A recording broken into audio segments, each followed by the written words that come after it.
और सचमुच गुंडों का वो ग्रुप उसके पीछे पीछे चल दिया। ऐसा लग रहा था कि वो एक अच्छा सबक सीखना चाहते हैं। उसी समय कुछ टूरिस्ट भी नाव पर चढ़ गए। गुंडे टूरिस्टों के सामने कुछ नहीं कर सकते, इसलिए वो सब नाव के पिछले हिस्से में एक साथ बैठ गए। उनकी नजर में हज बस एक ऐसा मेमना था जो कटने का इंतजार कर रहा था और उनकी नजरों में ठीक सामने से बचकर निकल नहीं सकता था। हज शुरू में अपने सामने खड़े लोगों को ये समझाना चाहता था कि वो लड़ना नहीं चाहता, लेकिन उसका बर्ताव इन गुंडों की नजर में दया की भीख मांगने जैसा लगा, जिससे वो उसे और भी ज्यादा नीचा समझने लगे। इसके तुरंत बाद दूसरी तरफ से अचानक हमला शुरू हो गया।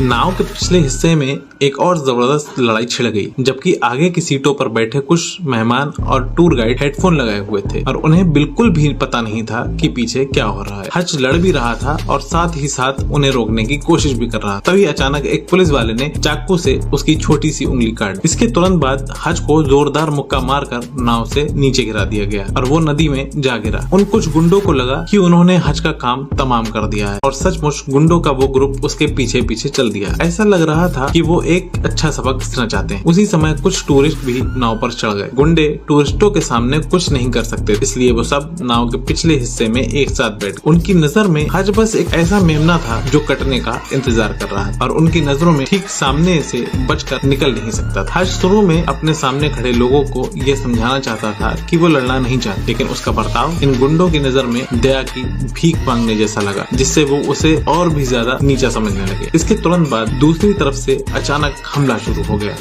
नाव के पिछले हिस्से में एक और जबरदस्त लड़ाई छिड़ गई, जबकि आगे की सीटों पर बैठे कुछ मेहमान और टूर गाइड हेडफोन लगाए हुए थे और उन्हें बिल्कुल भी पता नहीं था कि पीछे क्या हो रहा है। हज लड़ भी रहा था और साथ ही साथ उन्हें रोकने की कोशिश भी कर रहा था। तभी अचानक एक पुलिस वाले ने चाकू से उसकी छोटी सी उंगली काट दी। इसके तुरंत बाद हज को जोरदार मुक्का मारकर नाव से नीचे गिरा दिया गया और वो नदी में जा गिरा। उन कुछ गुंडों को लगा कि उन्होंने हज का काम तमाम कर दिया है।